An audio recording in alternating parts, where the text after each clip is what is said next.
You ever stop and think about how everyday things like uh, cars are just constantly changing? Oh, absolutely. It's not just about getting from A to B anymore, is it? Not at all. It's this whole blend now of, you know, bold design, cutting-edge tech. It's meant to be an experience. Yeah, definitely more than just transport.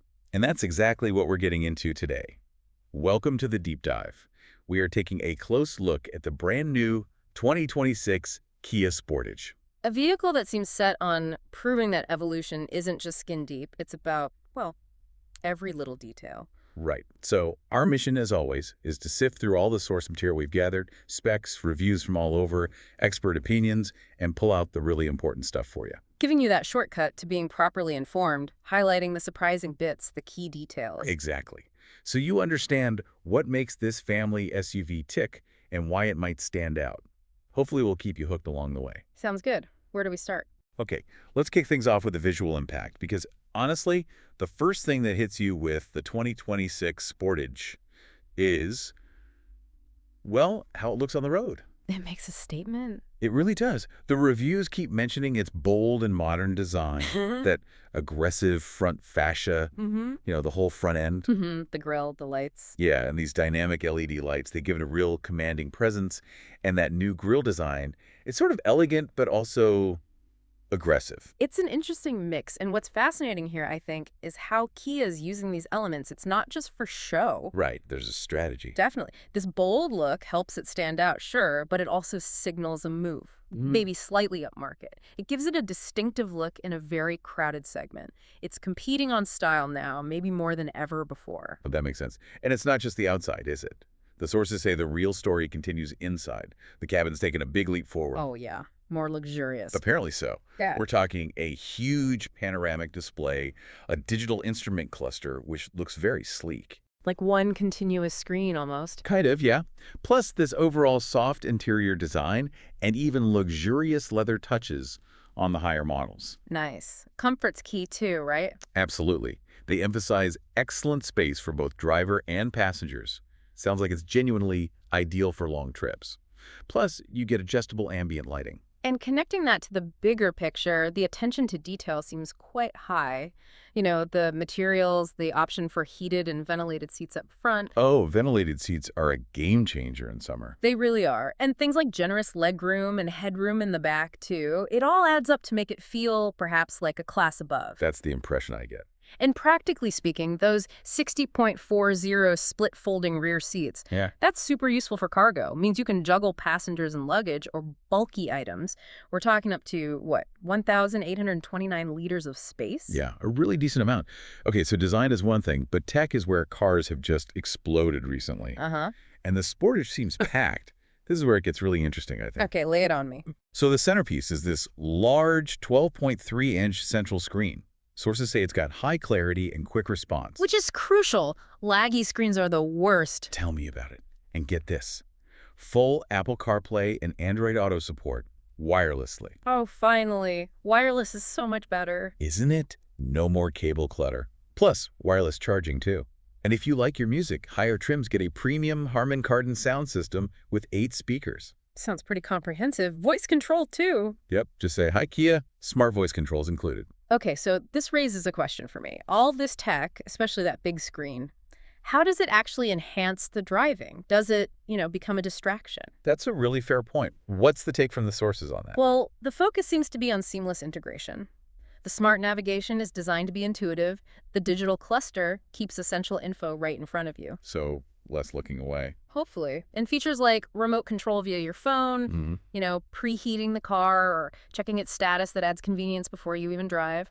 It's all meant to simplify things. Makes sense. Keep your focus on the road. Exactly. Oh, and don't forget, charging ports looks like a mix of USB-C and USB-A, which is good. Keeps everyone happy. Good point. Yeah. Okay, let's shift gears. Literally. How does it actually drive? Performance has apparently evolved too. Offering a powerful yet smooth experience. Is that the gist? That's what they say. You've got engine choices. Hybrid or turbo options are mentioned, aiming for that balance of power and excellent fuel economy. And an all-wheel drive option. Yeah, AWD option for rough roads is available. Digging into the specifics, the standard engine seems to be a 2.0-liter 4-cylinder. Makes about 159 horsepower. Okay, pretty standard for the class. Right. But then there's a 1.6L turbo, in some markets anyway, pushing it up to 180 horsepower. Ah, that's where the power part comes in. That feels different. Definitely. The acceleration times reflect that. The 2.0 lead does 0-100 kilometers in around 10.5 to 11 seconds. The 1.6 turbo, more like 8.8 to 9.2 seconds. That's a noticeable jump. Yeah, you'd feel that merging onto a highway. What's fascinating here is that balance Kia seems to be striking. The base engine is fine for economy, probably around town. Gets the job done. Right, but the turbo gives you that extra oomph if you want it. Crucially, though, the ride quality gets good marks. Comfortable and quiet on paved roads is a phrase that pops up. So, good for daily driving and long hauls. Seems like it. That's down to the suspension setup, McPherson struts at the front, multi-link at the rear. It generally translates to a smoother, more controlled ride. Okay, and fuel economy for the base engine. The figures mentioned are around 6.9 to 7.5 liters per 100 kilometers. Pretty decent. And cargo, we mentioned the space, but any practical features back there? Yeah, sources mention a wide, low tailgate, which makes loading easier, and that power liftgate option that opens automatically. Oh yes, the foot wavy thing. Or just a button. Probably a button, maybe the proximity sensor type too. Either way, super handy when your hands are full of shopping bags. Absolutely. Okay, design, tech, performance. But what about safety? That's huge for a family SUV. Critical. And Kia hasn't skimped here, based on the reports. The 2026 Sportage is loaded with smart safety systems. Like what? What are the highlights? Well, you've got the core stuff. Automatic emergency braking, lane keeping assist, blind spot monitoring, smart cruise control. Pretty much expected these days, but important. Standard stuff, yeah. What else? You also get 6 airbags, a high-definition rear camera, which is always good, and on higher trims, that 360-degree surround view system makes parking much less stressful. Called the bird's eye view. Love that. Me too.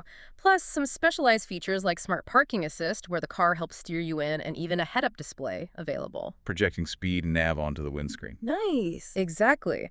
And connecting this to the bigger picture, these aren't just features on a list.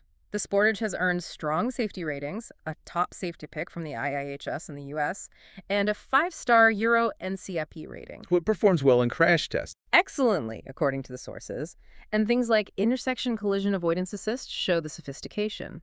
It's not just about stopping for cars directly ahead, it's helping prevent crashes in more complex scenarios, like turning across traffic. Right, it anticipates potential dangers. Precisely. It's about how all these systems, active and passive, work together to protect you. That's reassuring. So bringing it all together, how does this new Sportage fit into the market? It's a tough segment. It really is. But the Sportage is Kia's best-selling car globally, so it's got a strong base. And that attractive and distinctive design we talked about definitely helps it stand out. What about price? Where does it sit? In the U.S., pricing seems to start around $28,690 for the base LX front-wheel drive model. Add destination fees, and you're looking at just over $30,000. Top trims can push past $40,000. And globally? Sources give examples like Egypt, starting around $1,250,000 EGP, and Saudi Arabia, about $100,000 SAR. So it's positioned competitively across different regions. Okay. How does it stack up value-wise against the big rivals? Well, Kelley Blue Book, KBB, praises its excellent value, even the base LX trim, which suggests you get a good amount of kit for your money right from the start. Compared to, say, a RAV4 or a CR-V. Exactly. Or the Hyundai Tucson, its cousin, really the Mazda CX-5 Ford Escape. It's aiming to offer a compelling mix of that style, the features we discussed, and overall practicality against all of them. And the warranty is usually a big Kia selling point. A huge one. Expected to continue with their strong offering, likely 5 years, 160,000 kilometers basic, and even longer for powertrain and hybrid components, like 8 years, 160,000 kilometers for the high-voltage battery. That's serious peace of mind. Definitely adds to the value equation. Anything else on its background? Just a small note. It's built in Gwangyang, South Korea, and this is the 5th generation, tracing back to 1993, so it has quite a history. 5 generations. Wow. Okay, so we've covered a lot. Let's try and synthesize this. What's the full picture, the pros and cons? Right, boiling it down. Our sources paint a pretty clear picture. On the plus side, that bold design, definitely. The interior feels luxurious, comfortable, loads of standard safety tech. Very spacious, too, passengers and cargo. Yeah, good point. Plus the engine options, that modern infotainment system, the comfortable ride, and pretty good fuel economy, especially with the base engine. Seems like a strong list of positives. It is, but like any car, it's not perfect. There are a few potential downsides or things to consider. Okay, what are they? Well, that base 2.0L engine. Some find the acceleration slightly slow. You might notice it if you floor it open. Right, depends on your driving style. Also, the rear visibility.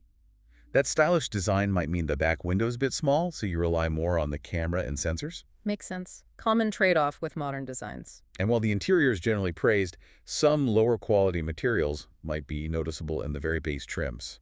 You got to manage costs somewhere, I guess. True. Anything else? Yeah, the transmission in the 1.6L turbo, it's a DCT, a dual clutch. Generally good for quick shifts, but some reviews mention it can feel hesitant at low speeds, like in city traffic. A characteristic of some DCTs, yeah. Not always the smoothest off the line. And lastly, sound insulation. It's rated as good, but maybe not excellent at very high speeds. So potentially a bit more road or wind noise on the highway compared to some rivals. Okay, so these are mostly nuances rather than major flaws. That seems to be the consensus. And what's critical here really is weighing these points against your own priorities. Exactly. Understanding the pros and cons helps you figure out if the Sportage's strengths, the design, the tech, the space, are what you value most, and if the minor limitations are things you can live with. Like if you mostly drive in the city, maybe that base engine's acceleration isn't a big deal at all. Precisely. It's about matching the car to your needs. So wrapping it all up, our deep dive suggests the 2026 Kia Sportage is a really compelling package. It blends that modern design, loads of smart tech, and strong safety. Definitely positions it as a major player in the family SUV market. It does, which leads to an interesting thought. As cars get smarter, more connected, more automated almost, how much does the actual feel of driving still matter? You know, that connection to the road. Versus just having seamless tech and luxury. Yeah.